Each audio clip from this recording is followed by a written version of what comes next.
ini biodata saya udah ya tadi ya.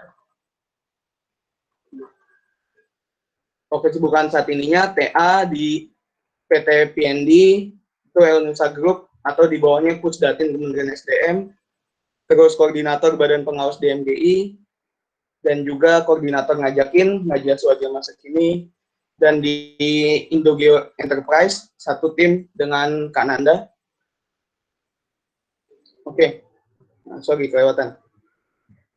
Nah, ini outline kita. Nah, karena kalian udah menentukan pilihan dan jurusan ya, jadi nanti kita langsung ke apa itu geoscientist saja dan seterusnya.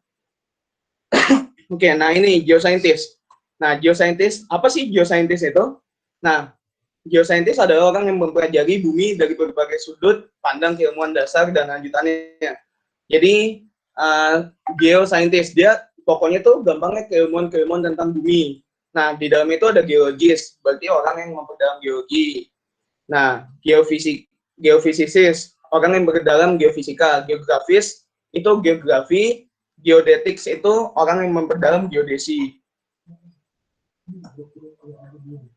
Gitu. Nah, apa yang dicari geoscientist? Nah, geoscientist ini bisa dibilang,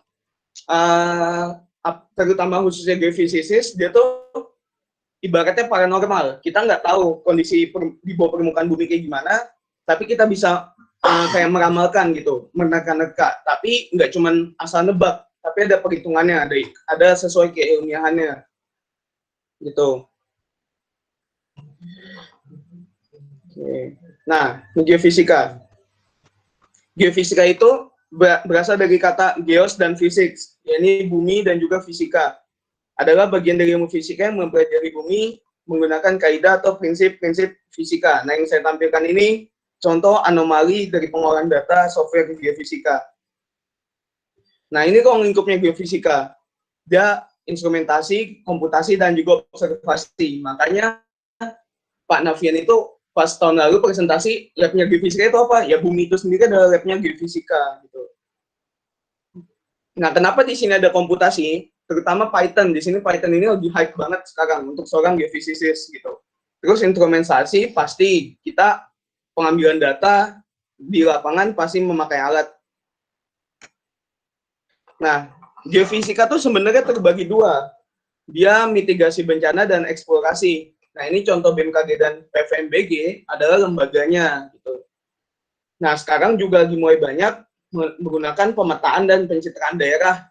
Dia mapping, terus pakai data satelit, Landsat, itu sekarang juga lagi cukup berkembang gitu. Contohnya di geothermal. Nah, kalian nih tinggal tinggal nentuin aja mau kalian eksplorasi. Kalau eksplorasi itu berarti mencari sesuatu yang bisa dijadikan energi atau segala macamnya. Kalau mitigasi itu kan kita tahu ya, apalagi di Indonesia gitu, Ring of Fire. Gimana caranya kita mempersiapkan jika terjadi bencana, harus bagaimana tindakan preventifnya. Gitu. Apalagi lagi hype kan, belakangan ini yang berita Pulau Jawa bisa kena tsunami 20 meter. Nah, itu sebenarnya tujuan utamanya adalah bagaimana kita mempersiapkan mitigasi bencananya. Nah, ini cakupan ilmu geofisika. Nanti PPT-nya bakal saya share kok. Oke. Nah, yang kayak saya bilang tadi, geofisika itu sebenarnya bisa dibilang kayak paranormal, bisa menerka apa yang ada di bawah permukaan bumi tanpa melihatnya secara langsung. Nah, ini contohnya drilling atau pemboran. Pemboran untuk mencari migas yang ini. Nah, ini gelombang seismik. Dia pakai kaidah gelombang di sini. Makanya kenapa anak geofisika itu kok bisa materi fisikanya kan peminatan ya. Itu diperkuat di materi gelombangnya. Tuh. Nah, terus ada ilmu yang mempelajari prinsip pemantauan gelombang. Nah, ini tomografi. Salah satu contoh pengaplikasian tomografi adalah CT scan. Untuk ke badan kalian, kalau misalkan ada yang lukanya itu di dalam tubuh, nggak kelihatan, itu bisa menggunakan CT scan. Gitu. Atau juga USG yang sedang hamil. Nah, ini akuisisi data geofisika. Apa yang dikerjakan oleh seorang geofisisis atau ahli geofisika? Yang pertama itu ada akuisisi data. Apa yang dimaksud akuisisi data? Dia mengambil langsung datanya ini dari bumi. Misalnya geolistrik, kita menginjeksikan arus listrik. Atau seismik, kita menjarakkan gelombang ke dalam bumi. Atau geomagnet, itu atau gravitasi. Gravitasi ini biasanya nilai di tiap sudutnya itu udah pasti. Nah, itu kalau nggak salah dikalibrasi setiap 5 tahun sekali di NOAA. Tuh. Nah, akuisisi data ini data primernya atau data mentah. Dia langkah paling awal yang dikerjakan seorang ahli geofisika, mengakuisisi data, itu mengambil data. Yang berikutnya apa? Processing data geofisika. Nah, processing ini gimana caranya si data ini yang tadi diambil, diakuisisi, kita proses memakai software. Kalau di geolistrik itu ada Gestudin, di Gravity itu bisa pakai Oasis Montage, terus seismik itu bisa pakai Petrel, HRS. Nah, data yang tadi kita proses untuk menjadi ibaratnya setengah matang gitu. Kita proses sedemikian rupa. Jadi nggak mesti selalu di lapangan seorang geofisikawan, tapi bisa juga di dalam lapangan. Nah, kalau processing data ini, dia tiap metode, dia beratnya beda software-nya. Yang paling berat buat di laptop dan membutuhkan spek yang agak tinggi laptopnya, itu metode seismik processing-nya. Kalau nggak salah, metode seismik itu minimal RAM-nya 8 GB untuk processing-nya. Nah, berikutnya interpretasi. Nah, dari data yang sudah diolah, yang sudah diproses tadi, kita interpretasi. Misalnya, di Ciputat nih, kita mengambil data, terus kita olah datanya. Nah, kita interpretasikan. Nah, di bawah permukaan Ciputatnya ada apa aja, gitu. Kita interpretasikan. Nah, kan tiap orang itu, setiap orang geofisikawan punya sudut pandang, point of view, interpretasinya berbeda-beda, gitu. Jadi, bagaimana kalian mengimprove, terus meyakinkan kepada audiens untuk percaya dengan hasil interpretasi kalian, tapi kalian juga menginterpretasinya tidak asal sembarangan, memakai literatur, terus pemrosesan data, lalu juga kalau misalkan ada tanda-tanda di alamnya langsung, bisa cross check ke yang akuisisi data, misalnya ketinggian di sini benar nggak segini, nah itu bisa kalian cross check dengan yang tim akuisisi data gitu.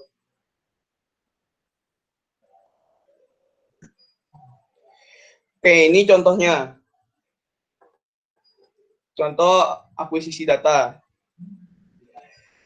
Nah, prospek kerjanya gimana sih? Nah, ini salah satu yang penting kan, dari seorang geofisika, geofisisis itu gimana kerjanya? Seperti saya bilang tadi, kalian fokusnya mau ke arah eksplorasi atau mitigasi.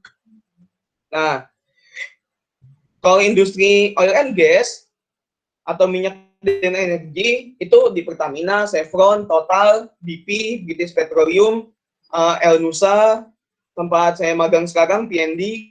PND ini fokusnya ke data management. Dia yang memegang data, sumur, dan juga seismik yang ada di Indonesia. Dia yang memanajemen si datanya tersebut. Gitu.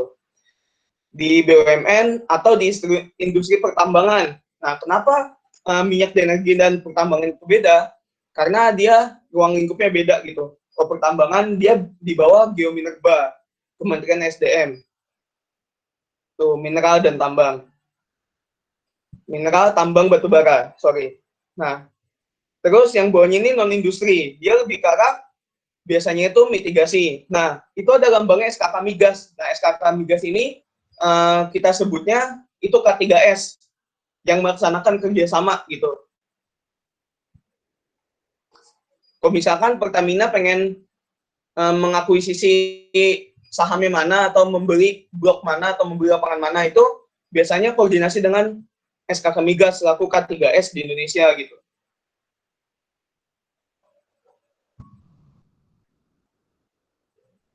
Lanjut, nah pendapatan seorang geofisika. Nah, geofisikawan itu yang saya tahu pendapatannya ada yang UMR, bahkan mahasiswa yang udah banyak proyekannya aja kayak Kak Ansar sama Kananda ini udah bisa beli kebutuhannya sehari-hari gitu. Terus kalau misal apalagi kalau misalkan di offshore, di eksplorasi migas tengah laut, Nah, itu bisa sampai 13 juta sehari. Sehari 13 juta. Gitu. Nah, ini saya membahas sedikit HMGI ya, keorganisasian. Nah, KSGF nanti akan dibahas lebih lanjut oleh Kananda. Saya membahas HMGI secara dikitnya aja, kulitnya aja. Apa sih HMGI? Nah, HMGI ini berdiri di Bandung 13 Mei 1993. Kita KSGF UIN Jakarta itu berada di bawah naungannya HMGI, dan HMGI hanya ada di Indonesia gitu. Kalau kalian dengar di kampus luar ada SIG, ada EPG. Nah, kalau itu skalanya dia udah internasional.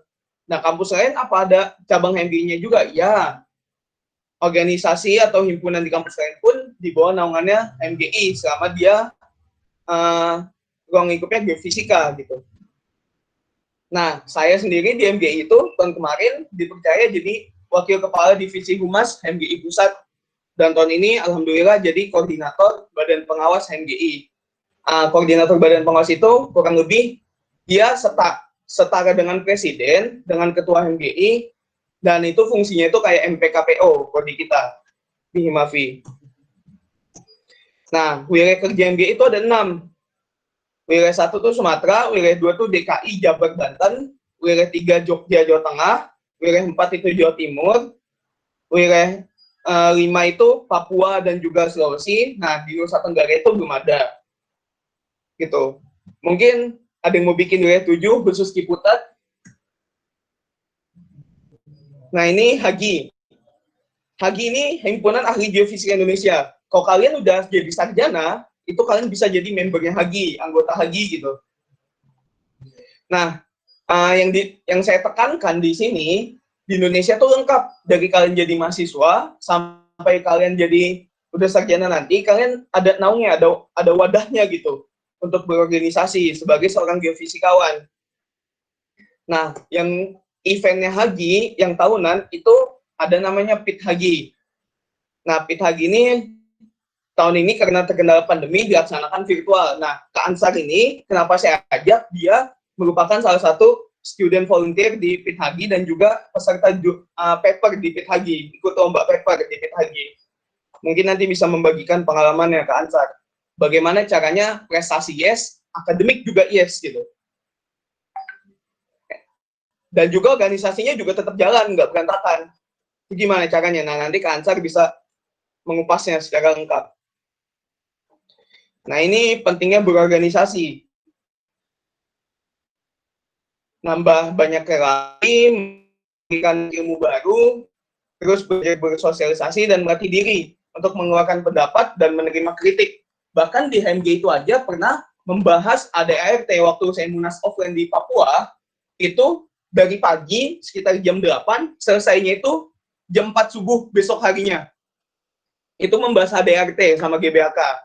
Nah, bahkan pas pemilihan presiden yang kemarin pun, 2020-2021, itu sampai sekitar seminggu kalau nggak salah.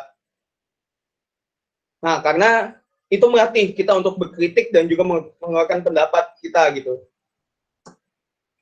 Nah, gimana kira-kira? Udah paham belum geofisika itu apa?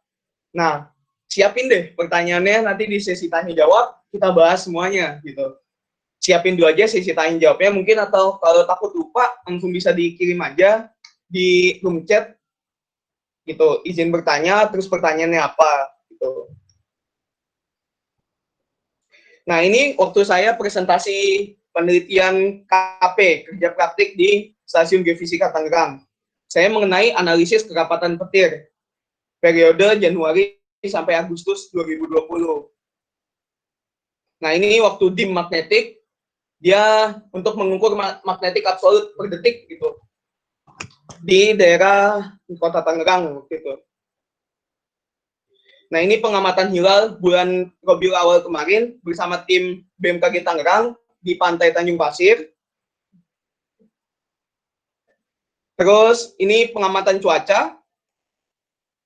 Nah, ini pengamatan dim matahari untuk melihat posisi matahari itu semana. Fungsinya adalah untuk membantu para pilot atau perusahaan penerbangan gitu. Dan juga untuk penentuan waktu juga bisa gitu. Nah, ini waktu saya Munas offline di Papua. Saya dengan bangganya saya memakai PDH-nya Himavi. Saya bangga sebagai anak Himavi bisa ke Papua mewakilkan Himavi UIN Jakarta waktu itu. Kalau sekarang yang terdaftar di KSG di HMGI itu fix dengan nama KSGF-nya, bukan Himavi-nya lagi. Nah, ini foto bersama waktu di Papua. Nah, ini ke Papua cuma buat jadi kernet bis. Nah, selamat berjuang dan semoga sukses. Belajar dari kemarin, hidup untuk sekarang, berharap untuk besok. Hal yang paling penting adalah jangan berhenti bertanya. Albert Einstein. Thank you. Oke, sudah itu saja dari saya. Terima kasih. Saya kembalikan ke moderator. Baik, luar biasa sekali materinya. Akademik yes, gimana nih? Akademik yes, prestasi yes. Luar biasa.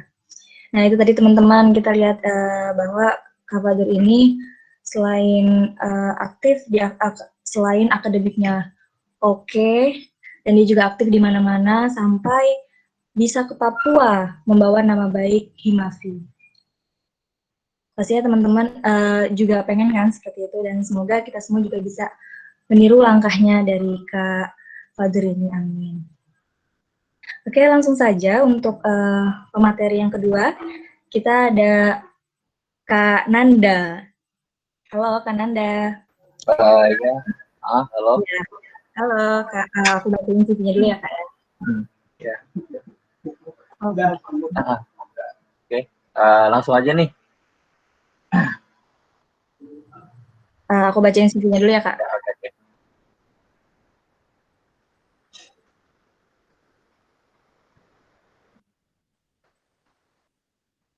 Ya, sudah terlihat ya. Oke, baik.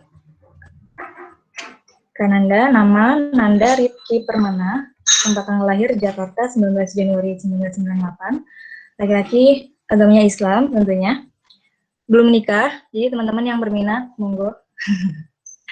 Tapi nggak tahu kalau status ini ya. Aduh. Bercanda. Alamatnya di Bojonggede, Bogor. Kebetulan saya lagi di Bogor juga. Main ya Kak abis ini. Untuk nomor teleponnya buat teman-teman yang langganan, biasanya teman-teman sih langganan nanya PR ya, atau yang pengen nyoba nanya PR, bisa hubungi di nomor teleponnya di 0895 3370 66366. Karena kan Anda ini luar biasa baiknya kalau dimintain tolong ditanyain tentang PR. Ya, ini emailnya nandarizky99@gmail.com. Kemudian untuk pendidikannya di SDN Pondok 805 Pagi, kemudian SMPN 195 Jakarta Timur, melanjutkan di SMAN 79 Jakarta Selatan jurusan IPA, dan melanjutkan studinya di UIN Syarif Hidayatullah Jakarta jurusan Fisika peminatan Geofisika. Nah, riwayat pengalaman kerjanya luar biasa, banyak sekali asisten dosen, asisten laboratorium. Luar biasa. Ini sampai di Universitas Borobudur. Sudah melampau jauh. Untuk pengalaman penelitiannya banyak sekali. Salah satunya di tahun 2018. Prediksi waktu berakhirnya gempa bumi susulan dengan metode Omori, Bogi 1, Bogi 2, dan UTSU di daerah Lebak, Banten. Bidang geofisika, kemudian selain bidang geofisika juga penelitian di bidang material. Luar biasa, berarti semua ini ya, mumpuni gitu. Dan juga instrumentasi, luar biasa. Semua bisa.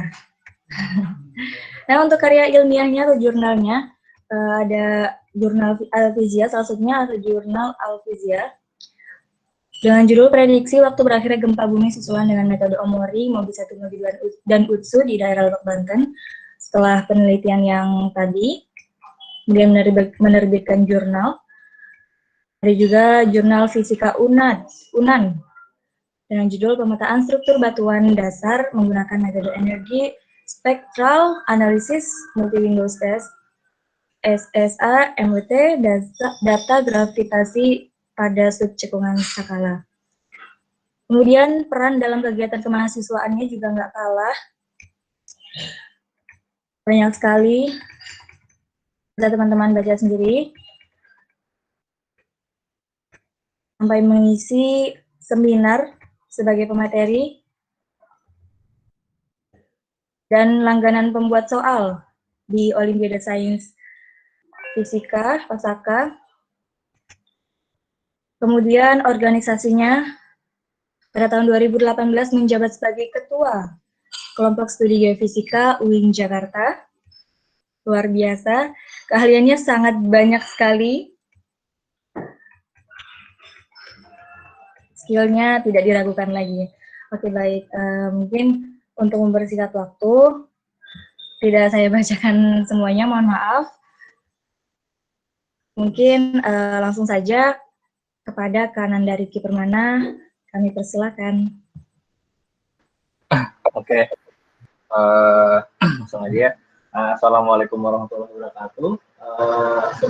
Semuanya mari sama kita panjatkan puji dan syukur kepada kehadirat Tuhan Yang Maha Esa telah memberikan kita nikmat dan kesehatan ya untuk menghadiri acara apa nih ya, sharing session KSGF ya.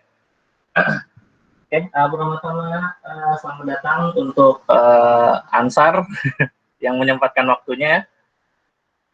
Ansar Maulana dari Universitas Semula Warman ya? Iya, Bang. Kalimantan, wah jauh banget ya. Oke, sama ada Fatur juga teman saya dari UIN juga angkatan 2016. Dan terima kasih juga untuk panitia telah menyelenggarakan acara ini ya. Oke, kalau gitu kita langsung aja. Baik. Share screen dulu ya.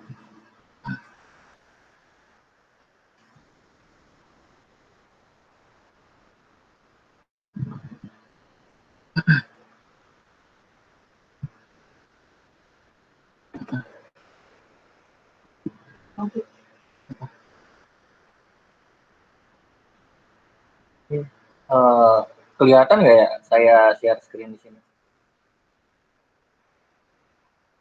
Atau masih belum kelihatan? Kelihatan kok, Kak. Oke. Oke deh, bismillahirrahmanirrahim. Oke, jadi tadi sebelumnya Fatur udah bahas tentang secara luas ya geofisika, HMGI, mengenai eksternalnya juga tadi, HMGI-nya juga udah, kayaknya udah lengkap banget dibahasnya sama dia, udah dikupas tuntas. Jadi saya cuma bahas geofisika di UIN aja. Ini seharusnya dosen ya yang bahas, bukan saya. Oke. Ya. Jadi saya akan bahas tentang geofisika ya. Geofisika di UIN Jakarta tuh kayak gimana sih? Bedanya gimana sama yang lain? Gitu. Oke.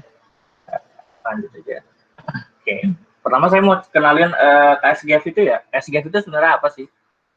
Jadi KSGF itu kelompok studi ya. Jadi dia itu kelompok studi geofisika. Oke. Jadi kita singkat KSGF.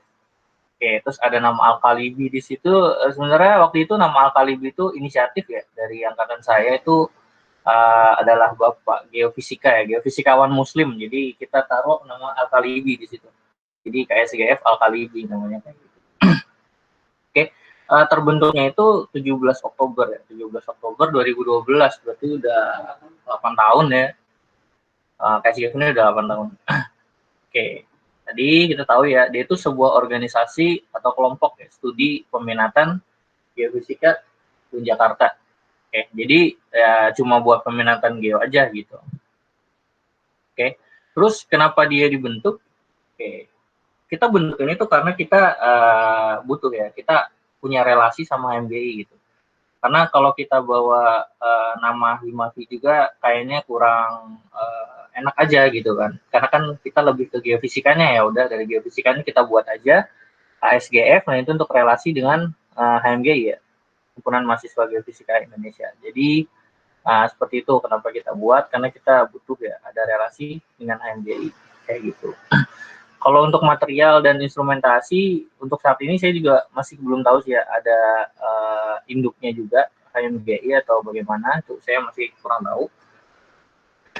Yang saya tahu hanya HMGI. Oke, kita lanjut lagi. Oke, sekarang posisinya gimana sih KSGF? Jadi KSGF itu sebenarnya masih di bawah Himavi ya. KSGF itu masih ada di bawah Himavi, terus ya dari situ baru HMGI. Jadi urutannya kayak gitu ya. Ini posisinya aja. Kayak gitu. Jadi KSGF masih di bawah Himavi kayak gitu. Terus HMGI. Urutannya kayak gitu. Terus kita masuk ke sarana dan prasarana, kira-kira di UIN itu adanya apa aja sih? Pertama lab ya, lab geo. Tapi ini bukan lab kita, oke? Ini saya cari di Google. Oke, ini bukan lab kita ya. Tapi lab kita ya kayaknya separuh dari ini ya, lab geofisikanya. Kita lab geo ada.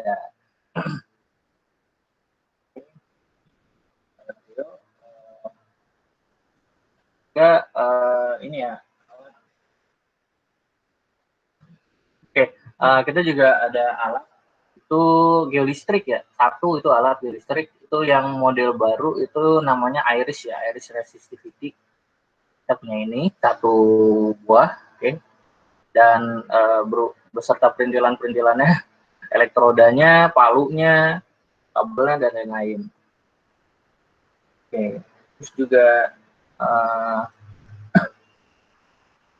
terus juga ada lagi ya, satu lagi geolistrik kita punya itu model lama sih sebenarnya, Oyo itu dari Jepang ya, buatan Jepang itu Oyo. Itu juga geolistrik sama, cuma bedanya kalau Oyo ini terbatas ya untuk apa namanya, elektrodanya gitu, nggak banyak. Kalau IRIS kita bisa multi channel, kita bisa lebih pasang banyak elektroda, kita bisa langsung sekaligus gitu. Dibanding yang model lama yang Oyo kayak gitu. Terus ada lagi ada lagi itu alatnya teknik ya, alat teknik refraksi. Oke, di sini alatnya itu udah rusak sih. Udah pas angkatan saya juga sebenarnya ini udah rusak sih, sayang banget sebenarnya. Karena menurut saya jarang sih yang punya ini gitu. Tapi ya udah rusak, mau gimana lagi. Mungkin nanti bisa diminta lagi sama apa ketua PLT-nya ya, itu bisa minta dari Bu Nunung itu. Untuk alat waktu itu juga kita dibantu Bu Nunung untuk alat ini apa IRIS ya, untuk IRIS itu dari Bu Nunung juga dapat relasinya, kita dapat. Nah, mungkin nanti kalau kita mau coba refraksi, kalau nggak punya alatnya kita mungkin minjem kayak gitu, bisa di BMKG pusat gitu kita pinjamnya. Oke, itu mungkin sarana dan prasarana. Mungkin kalau di kampus lain lebih ya mungkin ya. Nah, saya jatuhnya kan peminatan ya. Kalau kampus lain mungkin ada yang langsung penjurusan, itu yang lengkap mungkin kayak di Pertamina itu Universitas Pertamina itu alatnya benar-benar lengkap ya, dan sering banget akuisisi keluar gitu. Kayak gravity, magnet, listrik, seismik, GPR itu lengkap gitu. Beda ya. Oke, nah kita peminatan dan masih agak susah ya kita buat keluar karena kita masih di bawah nama Universitas Islam. Oke. Terus lanjut lagi. Oke, di sini juga saya masih ada dokumentasi ya waktu kulap ini pas kuliah lapangan geolistrik ya. Ya ini geolistrik. Jadi waktu kulap itu kita 2 hari ya, kita 2 hari kita ambil data 2 hari. Lumayan banyak datanya dan lainnya juga lumayan banyak. Jadi kita nginep ya di sana, itu tanah UIN ya, di waktu itu di Cikuya, tanah UIN, dan emang disediain kayak mes gitu ya, jadi kayak tempat tinggal nih di sini nih. Yang foto pertama itu tempat tidur buat cowok ya, di sini buat cowok itu udah kayak aula gede banget. Buat kita presentasi juga, itu data-data yang udah kita ambil, kita olah, kita presentasi di situ gitu. Masing-masing kelompok presentasi kayak gitu. Tapi untuk di tempat ceweknya nggak segede ini ya, ada lagi gitu. Jadi ada 2 tempat, untung 1 buat cewek, 1 buat cowok kayak gitu. Oke. Ini alat-alatnya, ini kabel-kabelnya nih, kabel-kabel nih, jadi kita pakai iris, ini kabelnya ini kita bentangin nih panjang sampai sini nih, terus nanti kita tancapin elektroda, kayak gitulah pokoknya alatnya. Jadi kita ngalirin arus listrik yang kayak tadi Bang Fatur udah jelasin ya, kayak gitu. Ini untuk pull up ya, ini geolistrik. Oke, jadi kita tuh adanya geolistrik sama satu lagi magnet. Nah. Oke, jadi ini dokumentasi juga itu pull up magnet ya. Waktu itu geomagnetik itu adanya di semester 7. Adanya di semester 7 waktu pull up semester pemagnet ya. Nah, jadi ini kita nggak punya alatnya ya untuk PPM ini, proton precision magnetometer ya namanya. Kita nggak ada alatnya. Jadi kita ini pinjam di BMKG. Kita pinjam di BMKG pusat. Oke.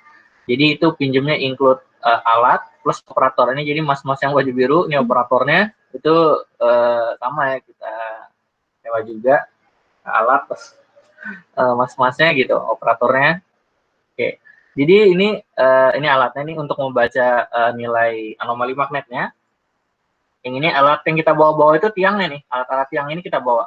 Ke setiap titik kita bawa gitu. Nanti di situ kebaca di alat ini ya, di BPM-nya kayak gitu. Oke, ini sama ya, kita di satu tempat yang sama di Cikuya juga, oke, tanah UIN, jadi kita free di sini. Mungkin cuma ngeluarin biaya konsum ya, konsum sama bis mungkin itu aja. Mungkin nanti kalau kalian angkatan 18, kalau misal mau pull-up, coba nyisihin inilah apa namanya, atau buat kas mungkin ya, buat kas gitu ya, seminggu 5.000 atau seminggu 2.000 gitu nggak apa-apa, buat nanti minjem alat mungkin ya. Kalau kita mau magnet, mungkin kalau geolistrik kita nggak ngeluarin duit ya, mungkin cuma ya itu tadi bis sama makan ya. Kalau misalkan magnet berarti kan bis, alat, makan kayak gitu kan, jadi 3 karena kita nggak punya alatnya kayak gitu. Oke, kita lanjut lagi. Oke, jadi di sini juga saya ngasih penjelasan tentang tips and trick ya, mungkin lulus cepat di geo tuh gimana sih gitu. Mungkin kalau di kampus saya susah, tapi kalau di sini mungkin bisa cepat ya. Oke, kita coba lihat aja. Jadi untuk trik ini pengalaman pribadi saya aja ya. Kalau untuk PKL itu mungkin paling lama yang pernah saya alamin dan teman-teman saya jalanin ya sebulan kayak gitu kan untuk PKL. Oke, triknya kita ambil liburan semester 5 ke 6. Oke, itu kan liburannya agak panjang ya, sekitar 3 bulanan, itu banyak banget waktunya bisa kita buat belajar, bisa kita ya buat ikut-ikut seminar atau ya PKL mungkin juga bisa gitu. Nah, di sini yang harus kita cari sebenarnya, carilah yang non proposal. Misalkan kalau malas gitu ya, dulu saya malas banget itu semester 5. Gue malas banget bikin proposal gitu kan. Ya udah, cari aja lah yang mungkin ada kerjasama atau nggak punya proposal gitu, atau nggak pakai proposal lah gitu di instansinya. Kira-kira instansi apa sih kayak gitu. Ya, jadi sebenarnya kalau dari pandangan saya itu ada dua tempat ya. Yang pertama itu di BMKG. Di BMKG ini nggak pakai proposal, oke. Jadi cuma surat permohonan izin itu bisa dibuat di letter, mungkin 3 hari atau berapa hari udah jadi, itu bisa langsung ke sana, ke BMKG wilayah 2. Itu ada kerjasama dengan Geo, karena dulu salah satu dosen kita itu ada pernah menjabat di sini, itu Pak Sutrisno ya, itu pernah jadi pegawai di BMKG wilayah 2. Oke, jadi orang sana kenal sama Pak Sutris itu kenal. Oke, terus yang kedua itu ada Batan Pasar Jumat. Ini kalau saya salah, mohon maaf ya. Mungkin ada anak 2017 di sini yang Batan untuk sekarang pakai atau enggak, saya nggak tahu ya. Cuma yang saya tahu pas zaman saya tuh Batan ini dia nggak pakai proposal ya, dia cuma sama surat permohonan izin. Jadi cuma itu aja yang dibutuhin. Dan waktunya sama 1 bulan dan nggak lama. Mungkin fokus temanya beda ya antara BMKG sama Batan ini, yang saya tahu itu beda. Kalau misal BMKG itu fokusnya di sini. Yang saya tahu ya, untuk di wilayah 2, mungkin wilayah lain beda ya. Untuk kegempaan mungkin petir dan iklim kalau di sini. Oke, di wilayah 2. yang pernah saya alami dan teman-teman PKL di sana, kegempaan, petir, dan iklim. Oke. Kalau di sini mungkin lumayan banyak sebenarnya ya. Cuma yang saya tahu, saya lihat dari teman-teman itu geolistrik, ada geomagnet, sama remote sensing. Mungkin kalau di Batan ini agak sedikit berat ya kalau misalkan semester 5 sih sebenarnya. Cuma enaknya dia nggak ada proposal gitu. Cuma di sini geolistrik, magnet, remote sensingnya agak berat. Menurut saya di geomagnetnya agak berat sih. Kalau mau coba mungkin geolistrik dulu mungkin ya, yang nggak terlalu prosesinya nggak terlalu susah gitu ya. Jadi bisa geolistrik atau mungkin remote sensing kayak gitu. Jadi kalau menurut pengalaman saya ada 2 tempat ini gitu. Pilih aja mau yang mana gitu. Atau mungkin tahu tempat lain yang nggak pakai proposal, ya itu bisa dicoba kayak gitu. Nah, saya itu di sini.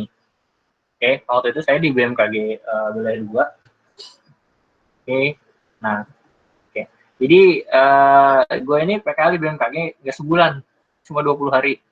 Itu cuma 20 hari, benar-benar cuma 20 hari. Pokoknya itu sampai kita dapat data. Kita dapat data itu nanti kita ngolahnya kita di sana, dibimbing sama pembimbing gitu. Ya itu cuma selama 20 hari. Kita dapat hasil, udah dapat hasilnya dan pembimbing udah yes, ya udah kita boleh nulis laporannya itu di rumah, di kosan, bebas tuh mau di mana aja kayak gitu. Yang penting hasilnya udah ada kayak gitu dan kita udah laporan hasilnya yes, ya udah. Ya kita buat laporan aja gitu. Nanti setelah selesai hard copy, BMKG ini minta hard copy laporan. Jadi BMKG sama kampus itu minta, kampus nggak minta hard copy. BMKG minta hard copy, untuk kampus tuh minta soft aja gitu. Jadi nanti hard copy kita kasih ke BMKG kayak gitu. Lama 20 hari. Jadi tema yang saya ambil itu tentang prediksi peluruhan gempa susulan dengan 4 metode. Mungkin kelihatannya susah, tapi enggak. Sebenarnya gampang. Untuk tema ini itu pengolahannya cuma pakai Excel, nggak pakai aplikasi lain, gitu. Nggak pakai aplikasi yang lain, Excel aja. Dan itu mungkin kalau kita benar-benar niat ya, itu nggak sampai sehari lah, nggak sampai sehari itu bisa kelar, nggak sampai sehari itu bisa kelar untuk tema ini gitu. Untuk hasilnya bisa langsung selesai. Kayak gitu. Mungkin yang lama itu adalah di mungkin pemilihan daerah gempanya gitu. Dan pemilihan frekuensi waktunya itu aja. Untuk processing cepat kayak gitu. Nah, di semester 5 ke 6 ini sebenarnya juga agak krusial sih ya kalau kita mau nekat gitu. Karena di semester 5 ke 6 ini kita belum dapat yang namanya pembimbing PKL di kampus. Oke. Itu yang paling krusial sebenarnya. 5 ke 6 itu kita nggak dapat pembimbing PKL di kampus. Kalau kita dapat mungkin kita bisa nyantai dan kita bisa ngobrol ya sama pembimbing gitu. Cuma kalau kita nggak dapat, itu masalahnya. Kalau kita udah selesai nih PKL kita dan kita udah jadi laporannya dan baru dibagiin pembimbing PKL dan itu agak nggak enak mungkin ya sama pembimbing PKL-nya gitu. Dan harus pintar ngelobi mungkin kalau kayak gitu. Karena setelah kita baru dapat pembimbing kita udah selesai gitu. Karena PKL itu dapatnya itu pembimbing PKL itu di semester 6 ke 7 kayaknya ya. Sekitar 6 ke 7 gitu. Ya sekitaran pas KKN lah gitu 6 ke 7. Nah, itu agak sulit sih ya. Kalau misalkan kita 5 ke 6 kita udah selesai, kita belum dapat pembimbing, ya kan? Kita udah selesai. Pas kita udah selesai, kita baru dapat pembimbing. Nah, disitulah kita harus pintar ngomong sebenarnya. Pintar ngelobi sih ya kayak gitu. Karena tiap dosen itu beda-beda mungkin kayak gitu. Ini kalau kita berani kayak gitu. Oke. Oh iya, mungkin bisa juga sih kita pakai cara lain. Kita bisa ngobrol dulu mungkin sama target dosen pembimbing kita. Misalkan kita mau Panavian atau Bu Tati jadi pembimbing PKL. Kita ngomong aja dari sekarang nggak apa-apa, mau jadi pembimbing PKL saya nggak gitu. Maunya di BMKG, temanya ini kayak gitu-gitu. Kita obrolin aja sebenarnya kita obrolin. Jadi nanti pas udah diplot siapa pembimbingnya, kalian biasanya udah dijadiin anaknya lah gitu. Udah dijadiin anak bimbingannya sama Panavian kayak gitu. Jadi kita udah ngomong dari awal kayak gitu. Jadi lebih enak kayak gitu. Oke, ini untuk PKL ya, 1 bulan selesai. Oke, nah lanjut lagi kalau TA. Oke. Mungkin kalau saya sendiri ya, ini pengalaman saya TA saya. Ya, lama ya. Ya itu sekitar 8 bulan itu menurut saya lama banget. Kenapa lama itu nanti saya jelasin. Oke, di sini targetnya kalau buat saya itu kalau bisa TH itu saat kuliah semester 7 pertengahan. Oke, semester 7 pertengahan. Karena kalau kita mau coba awal-awal lagi nggak enak nantinya sama dosen pembimbing skripsi. Karena dosen pembimbing skripsi itu dibaginya di semester 7 di semester 7 ke 8 biasanya kayak gitu. Semester 7 ke 8 kita baru dapat. Karena nggak enak mungkin ya, saya sebenarnya mau awal gitu, mau semester 7 awal, cuma nanti takutnya udah kelar dan baru dapat dosen pembimbing TA di kampus, jadi nggak enak gitu. Udah pertengahan aja deh gitu sambil kuliah gitu. Nah, kok bisa sih sambil kuliah? Kayak jadi waktu itu juga saya bisa sambil kuliah itu karena di instansi itu nggak memaksa untuk masuk setiap hari ya. Jadi mungkin cuma ya 2 hari aja seminggu gitu. Mungkin sekosongnya aja atau gimana gitu. Alhamdulillah mungkin dosen pembimbingnya paham gitu dengan kondisi saya masih kuliah kayak gitu. Oke. Nah, mungkin banyak pilihan ya kalau misalkan untuk teman-teman saya di sini. Oke, ada banyak. Oke, bisa di BPT, LIPI, BMKG, ini di Elemigas, di Enul Nusa, sama di Batan. Dan saya tuh di Elemigas ya. Oke, 2 TA di sini selama 8 bulan. Oke, agak lama ya. Dengan tema itu identifikasi struktur batuan dasar dengan metode SMIT, dengan tadi metode gravity-nya mah agak lama buat saya karena ini tema yang baru. Jadi lama 8 bulan, tapi menurut saya ya nggak apa-apa deh. Karena saya mulainya dari 7 pertengahan, jadi menurut saya bisa lah sebelum 4 tahun itu target udah selesai semuanya, udah rampung semuanya kayak gitu. Untuk TA ini saya pakai proposal kayak gitu. Mungkin kalau untuk nggak mau ngelanjutin lagi, nggak mau pakai proposal ya udah kalian bisa pilih lagi kok di BMKG lagi. Jadi untuk PKL dan TA lanjut aja gitu di BMKG. Jadi nggak perlu lama-lama gitu.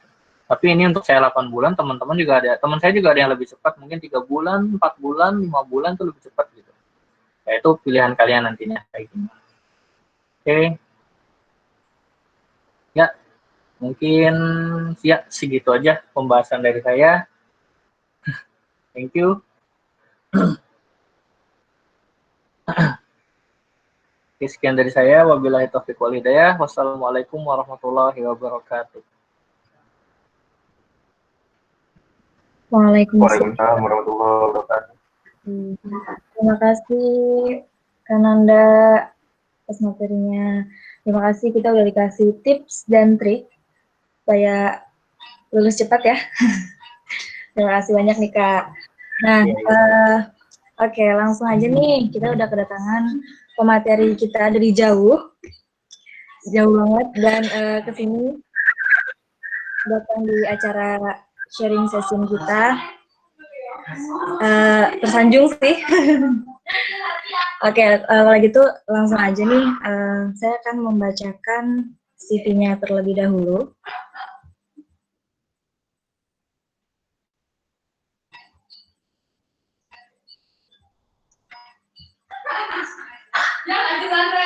Nah, oke, udah kelihatan ya.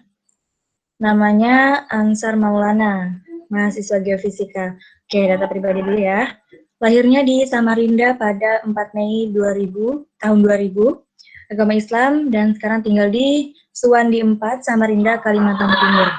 Untuk prosidinya seperti yang tadi dibilang sama Kak Fadur, pekan ilmiah tahunan Hagi 2020 yang judul jurnalnya itu Interpretation of Magnetic Anomaly Data to Track the Existence of Japanese Bunkers in Jembayan Village, Loa Kulu Subdistrict as Historical Evidence. Nah, untuk informasi kontaknya bisa disimpan nomornya 0812 5491 4070, emailnya asmuansar@gmail.com. Dan bisa dilihat lagi.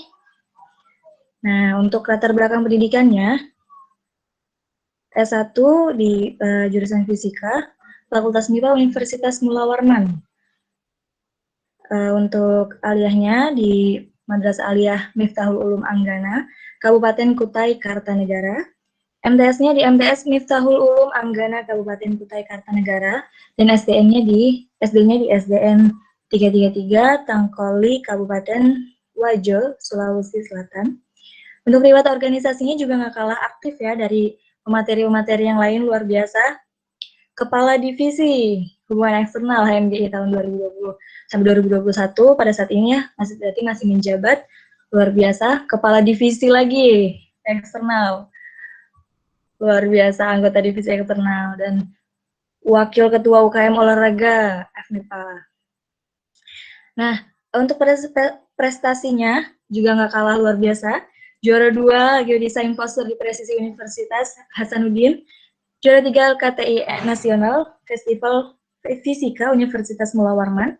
Finalis 10 besar LKTIN Pekan Ilmiah Tahunan HMGI 2020.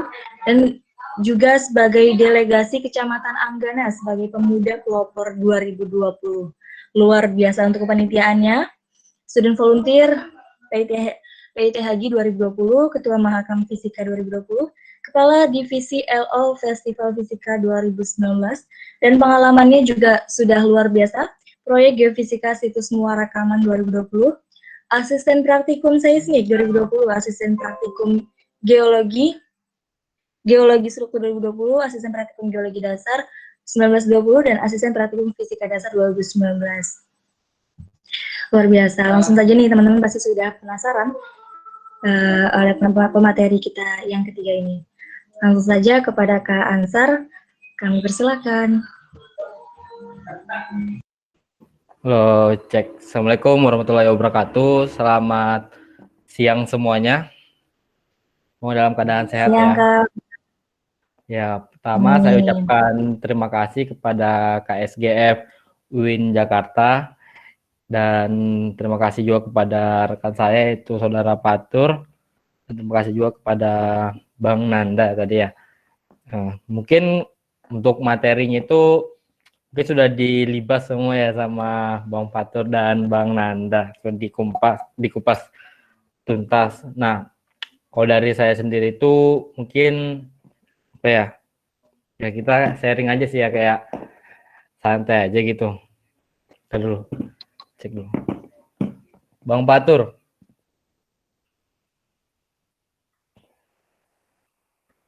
Tuh, orangnya mana nih? Biasa ini OTW saya. Santuy. Oke, Bang. Nah, nih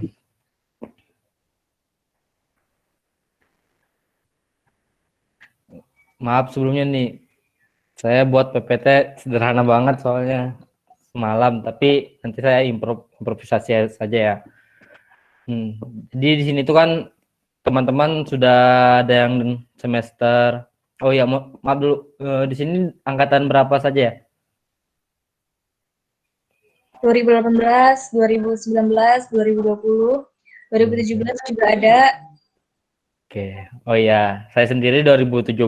Mungkin pengalaman saya nggak sebanyak dari Bang Fatur dan Bang Nanda tadi ya. Nah, jadi sedikit sharing saja terkait perkuliahan saya dan riwayat organisasi. Nah, jadi buat teman-teman selama kuliah itu mau ngapain aja sih? Nah, pasti kayak pas baru pertama kuliah itu kita kayak bingung gitu ya. Kita ini mau kemana sih? Soalnya itu banyak, mungkin dari riwayat teman-teman saya juga, itu pada saat kami mahasiswa baru itu sering saya tanyai teman-teman saya, kalian kuliah ini mau fokus kemana? Akademik atau prestasi atau organisasi kan? Dan jawaban teman-teman saya itu banyak, ya bisa dibilang sangat random lah ya, berbeda-beda. Ada yang bilang saya mau fokus ke organisasi nih, dan ada juga bilang saya fokus ke akademik, saya mau lulus 3,5 tahun dengan IPK 4. Itu ngeri banget kan. Dan ada juga yang bilang saya ini mau fokus prestasi aja, nggak mau ke akademik ya, sembarang lah, yang penting jalan aja, penting lulus mata kuliah dengan seadanya, lulus kapan aja itu biasa aja gitu kan. Nah, jadi di hari ini tuh saya sedikit membahas, yaitu ada 3. Ini next dulu Bang. Ya, itu ada akademik, prestasi, dan organisasi. Next Bang. Oke, nah maaf sebelumnya, di sini tuh poin pertama yang ingin saya sampaikan di akademik.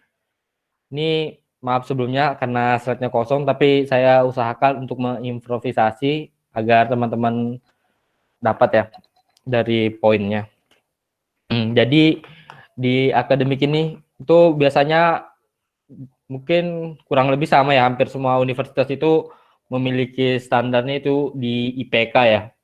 Nah, banyak mahasiswa itu yang beranggapan bahwa kuliah itu kita itu hanya mengejar IPK dan sangat berambisi untuk kuliah belajar lah. Kalau disingkat itu biasanya disingkat kura-kura gitu kan, hanya kuliah belajar. Nah, banyak teman saya, ini saya hanya ambil contoh ke teman-teman saya juga ya. Banyak teman saya di kampus saya, khususnya jurusan fisika, itu anaknya itu hampir semua itu mengejar IPK gitu ya. Dan tidak bisa dipungkiri juga bahwa di semester sekarang itu mereka memiliki IPK yang sangat tinggi. IPK-nya itu sekitar 3,9, 3,8 gitu kan. Nah, tapi mereka itu memiliki minusnya sendiri, yaitu mereka sendiri yang bercerita ke saya bahwa saya nyesal nih pas awal masuk kuliah itu hanya ngejar IPK dan tidak mau keluar, yaitu berorganisasi maupun ya ikut kompetisi atau berprestasi di luar kan.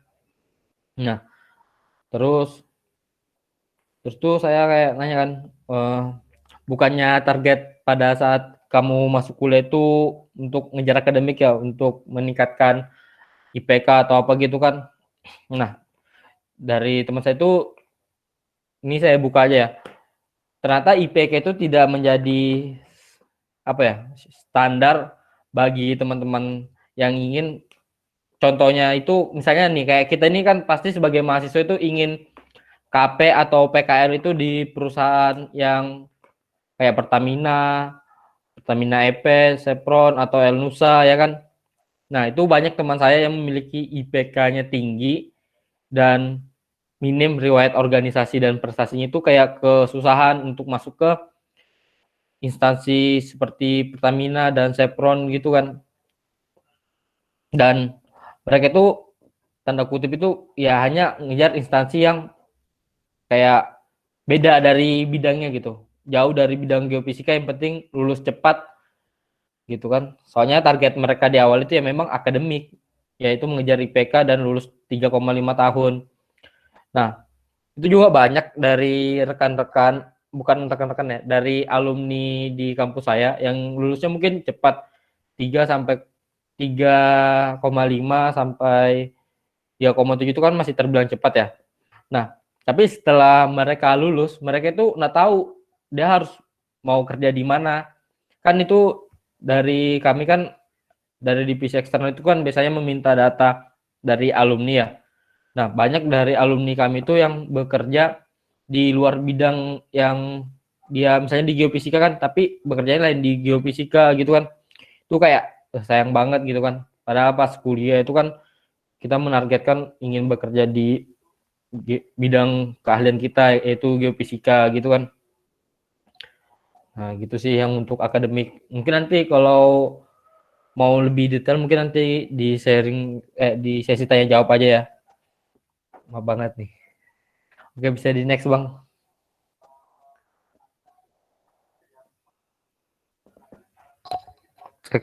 Bisa di next Bang. Bang Batur.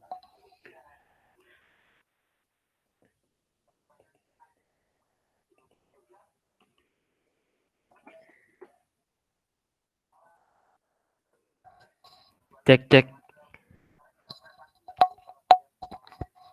Bang Batur bisa di next ke slide berikutnya. Oke.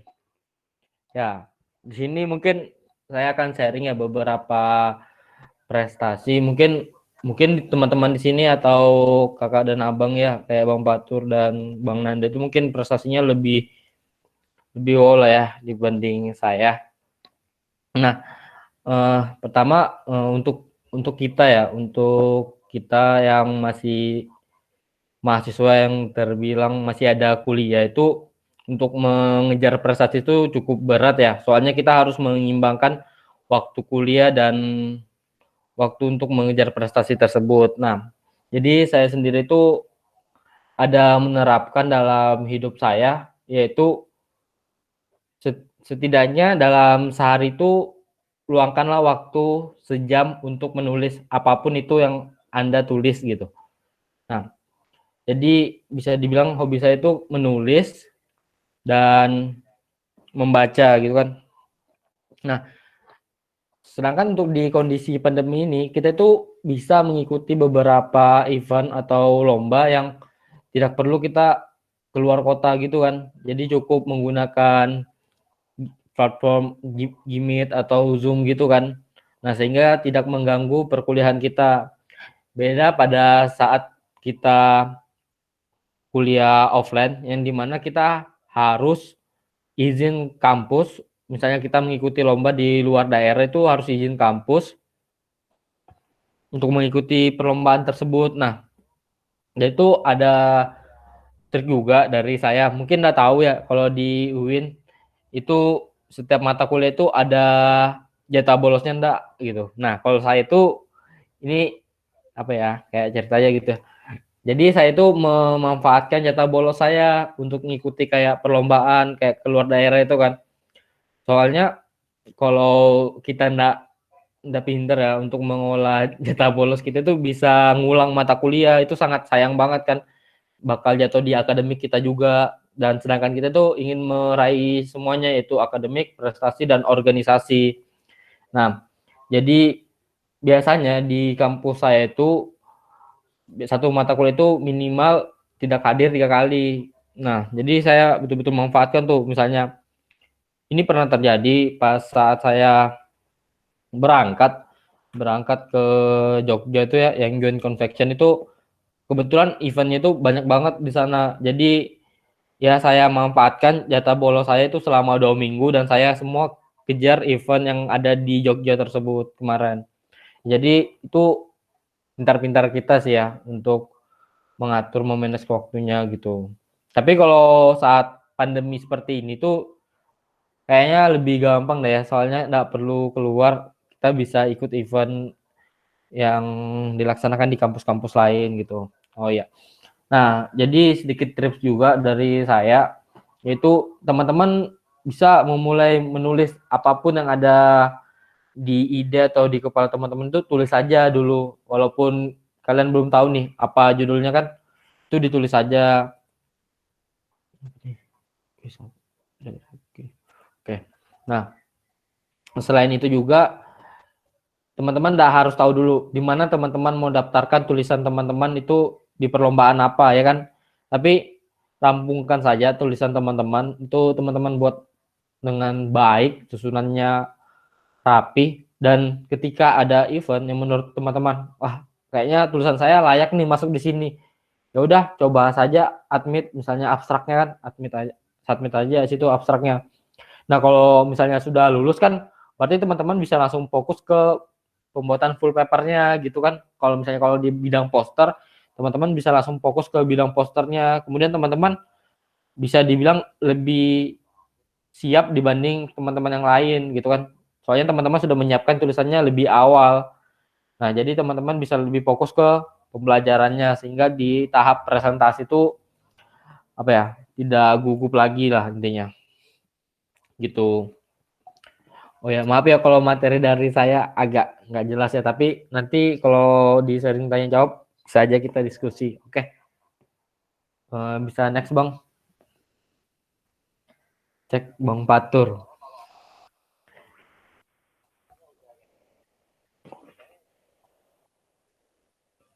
Nah, mungkin teman-teman di sini jadi di slide terakhir yaitu di organisasi. Nah, tadi saya sudah menjelaskan yaitu tentang akademik, prestasi, dan mungkin yang terakhir yaitu organisasi. Nah, mungkin teman-teman yang semester 5 atau semester 7 kan sudah aktif ya di organisasi kampus gitu ya, Maafi ya. Mungkin oh ya, informasi saja bahwa kami di Universitas Mulo Arman juga konsentrasi juga. kebetulan di angkatan saya itu konsentrasi geofisika yang terakhir, karena di angkatan 2018 itu sudah ada prodi geofisika. Nah, memang seperti yang dibilang tadi sama Bang Nanda bahwa kelompok studi belajar itu masih dibawahi sama ini hima jurusan, yaitu Hamavi kan, untuk jalannya ke HMGI. Nah, jadi sedikit saya cerita tentang pengalaman saya berorganisasi. Mungkin tadi bisa dilihat ya pada CV saya itu, saya rata-rata di organisasi itu sebelum mencapai tahap berada di atas, ibaratnya di atas ya, menjadi kepala divisi itu saya selalu berada di anggota. Step awalnya itu saya selalu berada di anggota. Nah, jadi oh iya, kecuali di BEM ya, kecuali di BEM itu saya langsung diangkat jadi menteri Adkesma. Nah, jadi alasan saya masuk di organisasi itu, pertama kita harus tahu dulu nih, organisasi ini dapat membantu pengembangan diri kita atau menjadi toksik. Nah, itu yang harus kita tahu organisasinya, bidang organisasinya. Apakah ini bisa membantu pengembangan kita atau hanya yang bisa membuang-buang waktu dan tanpa ada peningkatan atau pengembangan soft skill gitu kan. Nah, dan kebetulan organisasi yang saya pilih itu ya mulai dari saya maba itu saya memang kenal, yaitu HMGI. Nah, pada tahun 2018 itu 2018 saya bergabung di HMGI dan saya menjadi anggota menjadi anggota eksternal untuk wilayah 6, yaitu di Kalimantan Timur. Dan pada saat itu just information bahwa wilayah 6 itu terbentuk pada 2017 pada saat Munas di Samarinda. Nah, mungkin bisa terbilang sangat baru ya untuk wilayah 6 sendiri. Jadi saat 2018 saya bergabung di HMGI wilayah 6. Pada saat saya bergabung itu ya saya mendapatkan atmosfernya keren juga ya, berada di organisasi yang lingkupnya itu masih regional ya. Kemudian saya mengikuti beberapa kegiatan di organisasi tersebut, yaitu bisa meningkatkan.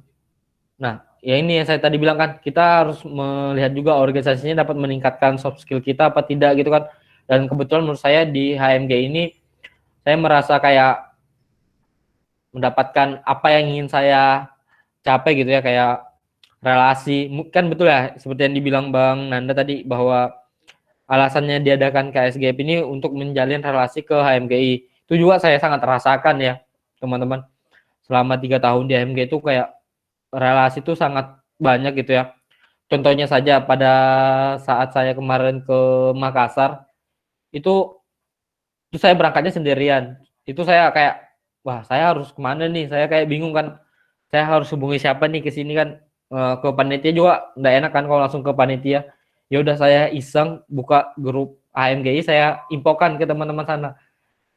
Ada yang di Makassar nggak? Ternyata teman-teman HMGI yang ada di wilayah 5 itu kayak welcome banget gitu kan. Wis, itu ya udah di situ saya kayak merasa bahwa di HMG ini kekeluarganya itu terjalin banget gitu ya, walaupun kita jujur itu kami tidak pernah ketemu awalnya dengan identitas ini anak HMG ini ada yang kesini, itu kayak wah ini keluarga saya nih berkunjung ke tempat saya, ya udah saya anu kan kayak jamu gitu kan. Nah gitu teman-temannya. Terus alasan saya menjadi kepala divisi eksternal di wilayah 6 itu perjalanannya itu juga cukup rumit ya teman-teman. Yang awalnya jadi staf kemudian menjadi kepala divisi itu dapat kepercayaan dari senior saya yang ada di Untan, itu mempercayakan saya untuk menjadi kepala divisi eksternal. Itu juga cukup beberapa pertimbangan yang sudah saya jelaskan juga ke dia bahwa di semester 5 itu sangat berat. Mungkin nggak tahu ya kalau di kampus teman-teman. Nah, kemarin tuh saya di semester 5 itu memang cukup berat gitu ya, kuliahnya sangat banyak mata kuliah wajib dan di situ juga banyak mata kuliah metode untuk geofisika. Tetapi pada saat itu saya jalani, yaitu menjadi kepala divisi, dan kuliah saya juga itu kayak balance saja gitu kan. Bahkan banyak ya, banyak tugas-tugas saya itu dibantu dengan itu abang-abang yang ada di HMGI kemarin gitu. Kayak apa ya? Bukan tugas sih, kayak bang gini metodenya ini kayak apa sih bang menggunakannya. Nah, jadi kayak banyak belajar dari rekan-rekan di situ. Apalagi kan kalau bisa dibilang bahwa kami yang ada di wilayah Kalimantan atau di wilayah timur itu masih dikit gitu ya untuk keilmuan geofisikanya. Nah, jadi kami tuh banyak belajar dari teman-teman yang ada di Pulau Jawa gitu. Nah, bersyukur teman-teman berada di Pulau Jawa itu kan pusat geofisika dan geologi itu banyak lah yang berkecimpung di situ. Oke. Mungkin itu saja sih dari saya, mungkin kurang lebihnya nanti ditanyakan saja biar kita bisa dua arah ya. Oke, cukup dari saya. Ucapkan terima kasih banyak. Saya kembalikan ke moderator. Ya baik, terima kasih Kak atas pemaparannya luar biasa. Jadi kita juga harus aktif dimanapun dan juga kita harus tentunya mementingkan akademik juga. Teman-teman yang punya pertanyaan bisa tulis di kolom chat ya. Atau mau ada yang Cek halusannya. Aku izin itu dikit ya. Jadi tiga penanya pertama dapat giveaway. Giveaway-nya itu berupa materi yang saya dapat dari pelatihan dan diklat saya. Nah, itu giveaway-nya buat 3 orang penanya. Nah, kalau untuk semua peserta yang hadir nanti dapat tutorial ArcGIS yang basic. Saya udah kirim ke Gobi, link Google Drive-nya, nanti kalian bisa download khusus yang peserta hari ini. Semuanya dapat tutorial basic ArcGIS. Nah, ayo makanya teman-teman ayo nanya. Nanti tiga penanya pertama nanti akan mendapatkan seperti apa yang Kak Fadil bilang tadi. Kesempatan besar nih buat teman-teman. Nah, pertanyaan pertama nih, ada penanya pertama dari Delia Anjali, angkatan 2019. Izin bertanya untuk Kak Ansar. Untuk menulis-nulis gitu referensinya dari mana saja ya Kak? Kak Ansar, boleh mungkin mau langsung dijawab Kak?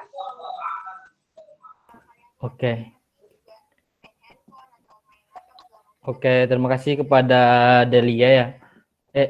Saya izin jawab ya, moderator. Ya, silakan Kak. Oke, jadi pertanyaannya bentar. Untuk menulis-nulis gitu referensinya dari mana ya? Nah, betul sekali nih. Bagus sekali pertanyaannya, yaitu pertama itu kalau referensi penulisannya itu ya seperti yang kita tahu ya, bahwa banyak di jurnal seperti kayak di Google Scholar atau Cendekia, dan bahkan saya juga ada mengutip di ini menggunakan Mendeley. Soalnya kalau pakai Mendeley itu lengkap gitu ya. Nah, kalau untuk ide atau gagasannya itu biasanya ini saya sharing saja. Nah, kalau saya sendiri itu timbul ide untuk menulis itu saya seperti ini. Saya melihat kejadian yang ada di sekitar saya sendiri. Contohnya seperti tulisan saya yang kemarin saya publikasi di Pit Hagi itu kan. Itu saya seperti melihat di desa Jembayan ini sebenarnya ada bunker. Itu bunker peninggalan Jepang, ya kan? Dan itu tidak banyak diketahui oleh orang banyak gitu. Hanya beberapa saja yang orang tahu. Nah, jadi saya kayak inisiatif menulis. Itu awalnya saya cuma tulis. Awalnya itu cuma nulis apa sih itu bunker kan, kayak bunker di Jembayan ini memiliki struktur yang seperti memiliki plat baja di bagian atasnya kan. Nah, kebetulan dengan kita ketahui struktur dari bunker tersebut, itu kayak muncul sendiri idenya. Wah, ide yang cocok untuk deteksi plat baja ini apa gitu kan. Nah, sedangkan metode yang kita ketahui bahwa metode geofisika yang resistif ke besi itu metode geomagnet, ya kan? Metode geomagnet gitu. Nah, kemudian saya lanjut lagi mencari referensi lagi, ya kan? Jadi saya cari referensi tentang metode geomagnet. Itu mulai dari tinjauan pustakanya, kemudian pengolahannya, hingga cara interpretasinya gitu. Jadi untuk referensinya itu banyak gitu. Bisa dari mana saja. Oh iya, bisa juga tanya-tanya ke abang tingkatnya nih. Contohnya saya sering banget tuh nanya ke Bang Fatur tuh. Wis dikirimin saldo GoPay. Mantap. Oke, mungkin dari saya itu saja mungkin untuk Delia. Delia.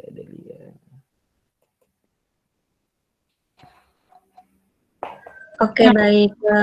Delia cukup jelas. Kalau mau bertanya, ada yang lain pertanyaan lagi? Cukup. Terima kasih, Kak. Siap. Oke, Terima kasih ya sama-sama. pertanyaannya. Itu pertanyaan pertama tuh, Kak. Berarti dapat ya, Kak ya? Nah, ini ada pertanyaan kedua dari Neci Simulati, angkatan 2018. Izin bertanya buat Kak Nanda. Kak, maaf mau nanya, kira-kira gimana ya cara melobi dosen jika kita sudah melakukan PKL duluan? Nah, terus cara buat surat permohonan izinnya itu tahapannya gimana ya, Kak ya? Terima kasih. Mungkin bisa langsung dijawab oleh Kak Nanda? Oke. Oke, Nancy ya, izin bertanya ke Anda. Oke, ngelobi. Oke, sebenarnya waktu zaman saya PKL itu kemarin tuh kan semester 5 ke 6 ya. Nah, ini tuh sebenarnya waktu zamannya Kaprodinya masih Pak Arif ya. Nah, ini emang bener-bener sebenarnya tuh nggak boleh ya untuk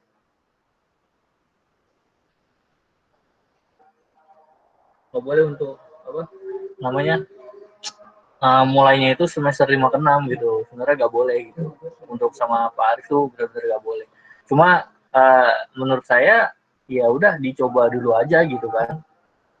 Biarin aja dah dulu nekat gitu kan. Karena yang menurut saya PKL tuh bukan gimana ya, bukan kita udah dapat ilmunya gitu ya. Udah dapat ilmunya baru kita mulai gitu. Kalau menurut saya kan PKL ini belajar ya.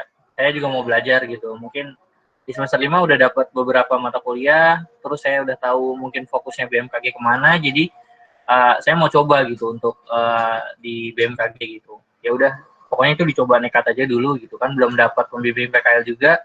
Nah, pas sudah kelar, baru deh itu saya dapat pembimbing PKL-nya itu Bu Tati. Saya dapat pembimbing PKL itu Bu Tati. Nah, di sini emang agak ribet sih ya Bu Tati. Saya dapatnya Bu Tati. Nah, di sini untuk ngelobinya ya, mungkin untuk ngelobinya. Jadi pas saya bilang ke Bu Tati, Bu, saya udah selesai Bu, saya bilang kayak gitu kan. Terus kalau kata Bu Tati, ya kenapa kok udah selesai gitu? Nggak laporan dulu atau gimana gitu kan? Ngomongnya juga bingung gitu kan. Cuma kalau kata Bu Tati, ya udah nggak apa-apa kalau udah selesai. Cuma kamu jelasin ke saya gitu. Ini temanya kayak gimana, terus cara ngolahnya kayak gimana, terus outputnya gimana, segala macamnya pokoknya kayak gitu. Mungkin sih ya semua dosen kayak gitu. Saya nggak tahu sih. Jadi ya udah saya jelasin aja semuanya ke ibunya gitu dari awal sampai akhir kayak gitu.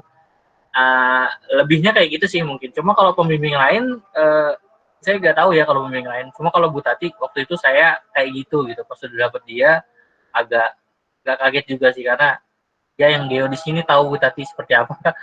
Jadi ya udah ininya saya aja deh, ya udah mau dibatalin juga pasrah ya udah.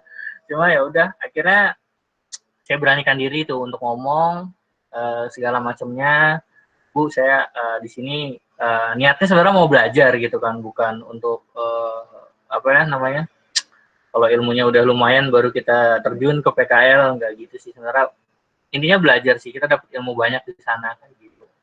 Dan alhamdulillah Bu Tati ya udah dia mau kayak gitu, ya udah. Dan untuk sekarang sih mungkin ya, untuk sekarang kayaknya sih emang udah diperbolehin sih ya. Dari 5 ke 6 itu. Sekarang kan prodinya Bu Tati ya. Kemarin dengar dari 2017 itu kayaknya sih diperbolehkan gitu untuk 5 ke 6 gitu. kayak gitu. Nah, untuk tadi yang ditanya itu sama cara buat surat permohonan ya. Nah, kalau untuk surat permohonan izin itu bisa dibuat di letter ya, di letter WIN. Di letter itu kita pilihnya surat permohonan izin. Nah, mungkin di situ kita isi biodata aja, sama mungkin apa namanya instansi terkaitnya, sama apa lagi ya. Udah sih mungkin kalau surat permohonan izin itu aja. Ditujukan kemana kayak gitu, instansi terkait sama ditujukan kemana itu aja. Jadi di surat permohonan itu dia nggak butuh tanda tangan, dia nggak butuh tanda tangan, dia nggak butuh tanda tangan untuk apa namanya kaprodi atau semacamnya gitu, dia nggak butuh kok. Itu jadi udah jadi cuma tanda tangan orang kabak TU aja, kalau nggak kabak TU, terus ya udah kita langsung ke instansinya kayak gitu. Cuma kalau sekarang mungkin kan lagi pandemi ya.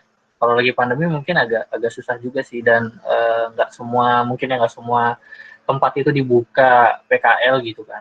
Dan yang saya tahu juga kalau kayak gitu online ya.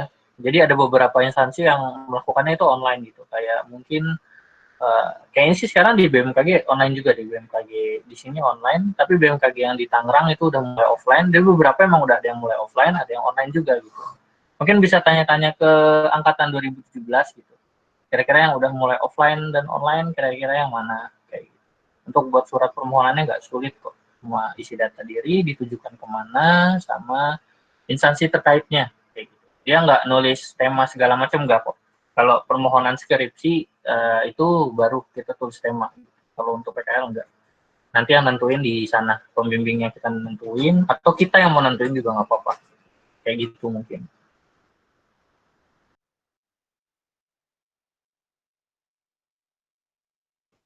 Oke, dan Neci, udah cukup atau ada yang ingin ditanyakan lagi?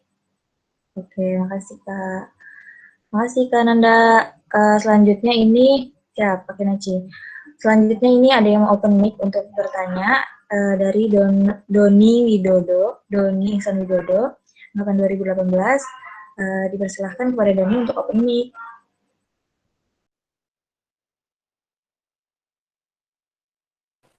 Tes, udah kedengeran nggak? Ya Don, kedengeran. Oke. Mau sedikit nanya ke pembicara, mungkin bisa dijawab sama Bang Fatur atau Bang Nanda atau Bang Ansar mungkin ya. Tadi di bagian pemateri Bang Fatur, saya ngelihat bagian interpretasi tentang yang ada di bawah bumi gitu ya Bang ya.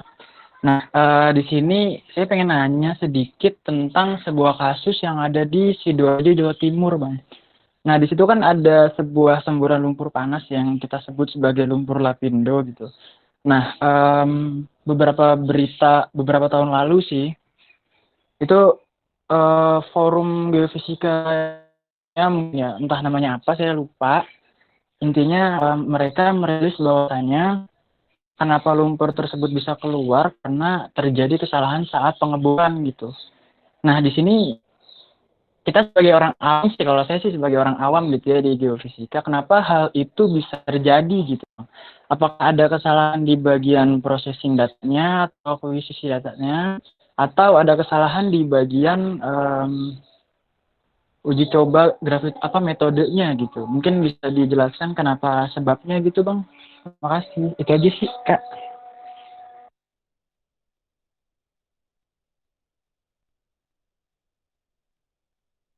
Halo,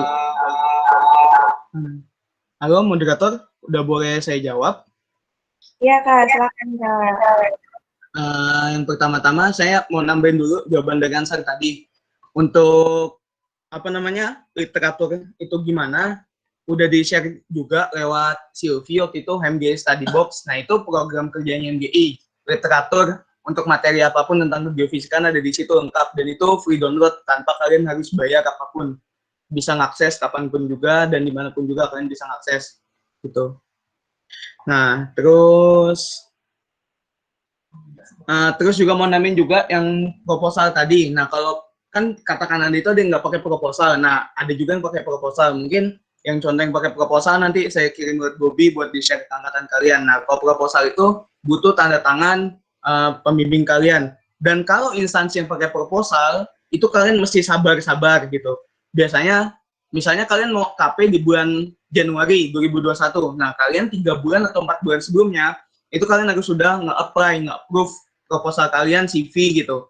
Jadi apa aja sih berkasnya? Nah, biasanya itu CV, transkrip, proposal, sama surat pengantar dari kampus. Gitu. Nah, surat pengantar kampus itu udah saya kasih linknya sama nomor kabak TU-nya di room chat. Nah, lanjut ke pertanyaannya Doni. Nah, pertanyaannya Doni nih, itu kesalahan di mana? Gini, jadi kita kan itu kita nggak tahu ya yang di bawahnya gimana. Kita bukan Tuhan gitu. Gimana pun semuanya Tuhan yang tahu yang di bawahnya itu ada apa gitu. Kita cuma bisa menghitung-hitung. Bahkan kan bumi itu selalu bergerak ya. Siapa tahu aja di situ ada gerakan tektonis yang menyebabkan awalnya perhitungannya benar, cuman karena ada pergerakan tektonis, dia si tanahnya bergeser. Kita nggak tahu. Nah, makanya di geofisika juga dan namanya itu geoteknik. Nah, geoteknik ini yang memperhitungkan dia kalau ngebor itu kemiringannya harus berapa derajat, terus ngebornya itu sedalam berapa meter atau berapa kilo gitu. Bahkan di migas aja, itu migas ya, saya coba ambil contoh dari migas, yang ngambil apa namanya dananya itu udah bisa miliaran, ratusan miliar, pas dibor keluarnya air doang, bukan minyak, itu bisa aja gitu. Karena kita walaupun semuanya perhitungannya udah benar, kita nggak pasti 100%, semua kembalikan ke Tuhan gitu. Nah, human error-nya di mana? Nah, itu saya belum tahu pasti gitu. Human error-nya saat itu di mana? Bahkan sekarang aja perusahaannya itu PT-nya udah berubah, udah bukan Lapindo Berantas lagi gitu. Udah itu aja cukup. Mungkin kalau mau di feedback nggak apa-apa. Mungkin dari pemateri yang lain ada yang ingin menambahkan? Saya izin menambahkan. Ya, silakan Kak. Oke. Menarik sekali dari pertanyaannya terkait ini ya tadi ya, lumpur Lapindo ya. Itu errornya berada di mana atau siapa? Nah, jadi jawaban dari Bang Fatur juga cukup menarik. Nah, jadi saya sedikit menambahkan saja. Jadi terkait itu ya bencana yang ada di lumpur Lapindo. Menurut literatur yang pernah saya baca, bahwa itu kan kejadiannya tuh kalau tidak salah itu di daerah tersebut memang memiliki apa ya, daerah vulkano itu yang memiliki semburan gas ya, semburan gas. Nah, seperti yang kita ketahui juga bahwa khususnya daerah Jawa ini dia berada di Ring of Fire, yaitu cincin api. Nah, apalagi itu vulkanonya berada di daerah Jawa pertama. Nah, kemudian kan kita ketahui bahwa vulkano itu selalu ingin keluar ya, keluar ke atas, tapi dan kebetulan pada saat itu juga kan si PT Lapindo ini melakukan pengeboran dan otomatis itu bisa jadi pemicu untuk jalur keluarnya si vulkano ini. Dan diketahui juga bahwa bukan hanya di daerah pengeboran saja, itu hampir beberapa titik di daerah vulkano itu mengeluarkan itu bersamaan mengeluarkan semburannya. Nah, itu pernah saya baca bahwa sebenarnya vulkano itu tenang, awal itu memang tenang, tapi saat ada aktivitas di atasnya itu bisa saja untuk menjadi pemacu untuk mereka itu bergerak aktif gitu ya, untuk bergerak aktif untuk keluar. Itu contohnya aja seperti yang ada di daerah saya di Samarinda. Mungkin teman-teman juga pernah dengar ya bahwa Samarinda ini dijuluki dengan antiklonerium, ya kan? Nah, di daerah saya sendiri itu ada vulkano juga, tapi vulkanonya enggak yang ada di Pulau Jawa ya, sebesar di Pulau Jawa dan kalau di Pulau Jawa kan ada gunung berapi, sedangkan di kami kan tidak ada gunung berapinya, makanya tidak terlalu berbahaya juga. Nah, pada saat itu pernah ada aktivitas tambang di daerah di dekat Mulfukanonya itu ada aktivitas tambang. Itu ya kita tahu kan bahwa di Kalimantan Timur ini banyak tambang batu bara. Nah, di aktivitas tambang itu kan otomatis dia akan mengeruk tanahnya, dan ya pembukaan lahan seperti itulah. Pembukaan lahan berarti dekat dengan daerah Mulfukano itu sedang ada aktivitas besar nih. Nah, pada saat pengangkatan batu bara itu, nah itu dari cerita geologis itu mungkin teman-teman bisa cek, itu Pak Pajar Alam, geologis yang ada di Samarinda, itu beliau pernah berkata bahwa pada saat melakukan penggalian itu Mulfukano ini aktif, sangat aktif bergerak gitu, dan dia mengeluarkan semburan-semburan, tapi tidak sebanyak yang ada di Sidoarjo ya. Nah, dan itu aktivitas tambangnya sempat berhenti beberapa tahun, dan kemudian saat melakukan lagi aktivitas, dan itu Mulfukanonya itu kembali lagi untuk beraktivitas, dan bahkan di daerah tersebut itu sampai ada rumah warga yang bisa dibilang menjadi korban dari Vulcano itulah. Yaitu rumahnya itu kan apa ya, kayak terpisah gitu dia jadinya. Soalnya dia mendirikan bangunan di bawah Vulcano tersebut. Nah, jadi rumah itu kayak terpisah. Ya, dapurnya di belakang, sedangkan apa ya, teras itu naik sampai ke jalan raya gitu.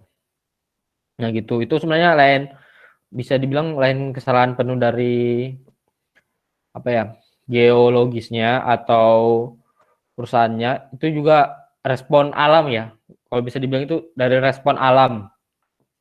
Nah gitu, jadi sehingga memacu untuk vulkanonya itu bergerak gitu sih, sepemahaman saya. Oke. Kemarin lah, apa ini? Oke, izin nambahin dikit lagi, moderator, dari yang tadi. Nah, kan Kak Ansar itu bilang Lapindo tuh kayak gitu ya. Nah, terus bagi kita nih gimana orang awam? Nah, kalau misalkan kita sadar gitu di rumah kita, dekat rumah kita tuh ada potensi bencananya lebih, kayak ada eksplorasi apa atau ada sungai atau apa gitu, kita masih persiapkan mitigasinya, kita masih siap-siap. Ketika saya diklat itu dikasih hashtagnya itu harmonis dengan bencana. Maksudnya harmonis dengan bencana apa? Ya udah, kita sadar kita banyak bencana, tinggal gimana kita ini dibawa tenang gitu. Terus mempersiapkan mitigasinya gimana. Kebetulan di UIN juga nggak ada mata kuliah mitigasi bencana gitu. Jadi kita mesti banyak ambil referensi dari luar, mitigasi bencana tuh gimana. Terus posisi tangan tuh ketika gempa gimana. Terus ada lagi tuh kalau misalkan gempa sama tsunami itu ada namanya metode triple 20 detik pertama, terus 20 menit sama 20 jam itu mesti ngapain aja gitu. Nah, terus yang kedua lagi, untuk jadi seorang geofisikalis, kita juga masih kuat geologinya gitu. Jadi kita kan untuk misalnya di sini nih ada mata air atau enggak, aquifer atau enggak. Nah, kita masih tahu si aquifer ini biasanya di dekat batuan apa gitu kan. Terus kita masih tahu geologi regional. Ketika kita eksplorasi di suatu daerah, kita masih tahu nih kandungan di bawahnya ini gimana secara geologi regionalnya. Gitu. Jadi kita juga nggak asal-asalan gitu.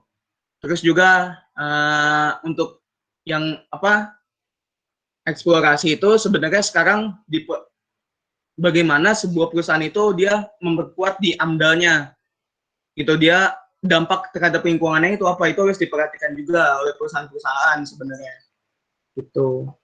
Terima kasih.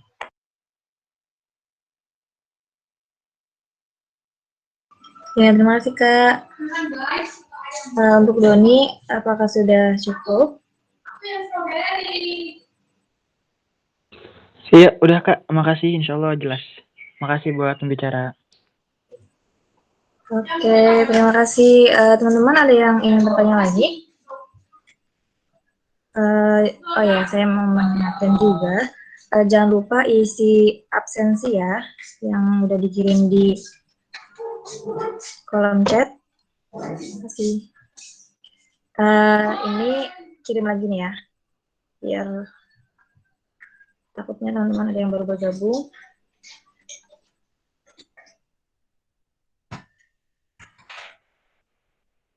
Jangan lupa diisi ya teman-teman. Gimana teman-teman, ada yang ingin bertanya lagi?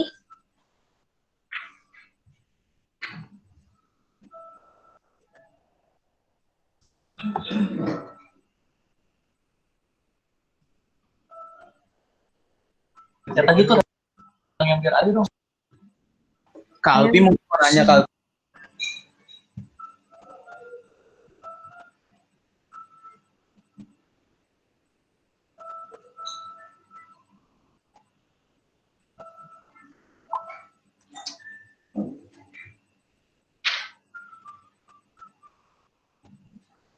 Yang ingin bertanya boleh tulis pertanyaannya di kolom chat atau boleh open mic juga boleh.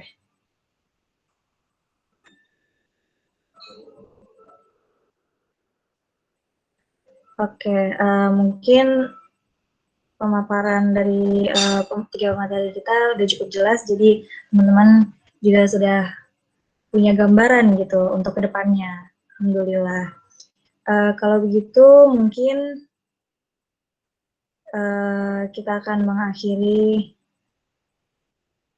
Oh ya, sebelum diakhiri kita foto bersama dulu ya. Teman-teman